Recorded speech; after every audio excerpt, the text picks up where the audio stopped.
nafunzwe mfite 18 ntashe mfite 40 arige mbirebaga nkumva mbese nana kwimani yes arige mbireba nkumva birance nkumva nana kwimani karwe nkabana isubukweri nafunzwe mfite 18 ntashe mfite 40 ibi buri iyo bitaza no kunaboneka sahi ubuginga mba nkibukora ubuginga mba nkikora ibi dore ibi sinzi yo bari barabihambye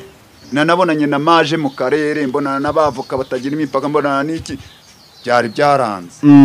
ariko nyine mu kwanga none se mu kwanga nyine burahana ari impamvu tu noneho hari impamvu kuko buriya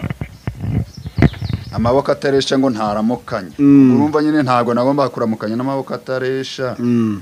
ubwo nyine yaranduta yakoze ibi ngibi nyine ubwo ubuginga ndabukora aho nagomba gufunga iminsi 30 y'ubugenza cyaha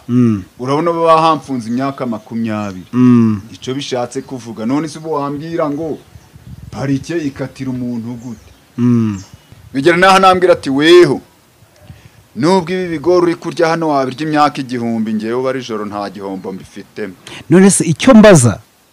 niyo mpamvu byatumye nkubaza ngo ubari joro mu busanzwe uziranye nawe mwapfanaga iki nta hantu nziranye nawe namusanze harakurigereza nk'umuyobozi wa gereza yari umuyobozi wa gereza nubango nyine we yari rigo yari umunyamategeko nyine umunyamategeko ashinzwe ifunga n'ifungura harakurigereza nakubwiye ko nyine ari we wandika ibipapuro by'abari butahe yego nta niwe wakira n'ibyo abaje gufungwa hari yego ubwo urumva rero mu bigaragara mbese hariya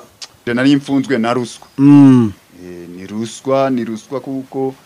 uburyo nafunzwemo kandi ku bantu biza amategeko banabibona ko mfunzwe mu buryo bunyuranyije n'amategeko sahi ngiyi nje ikintu camfunze n'ubukene kuba mu rugo mbese kuba mu rugo nta kintu dufite kandi noneho wakurikiranaga ibyo bintu wakabakomeye yego mu bigaragara rero ngewe dokima ngizi ndazifite rwose ndazifite ababibona neza barabona ko uwo ni umutwaro wa dokima ufite ni umutwaro wa dokima ntabwo nanabizanye byose ariko nyirizina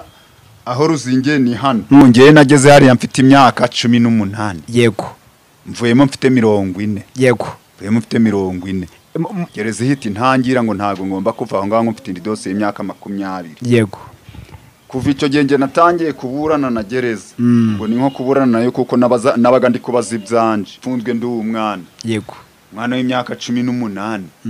mwe ntashe mfite 40 urumva ubusore bwanjye bwose nabuririye muri gereza yego nta busore bwanjye nigeze mvuga ngo ndifurahisha nkuko bandi numva ngo barifurahishaga mu gihugu ubwo nyine ntashe ndi umusaza nuko byakira gutyo nyine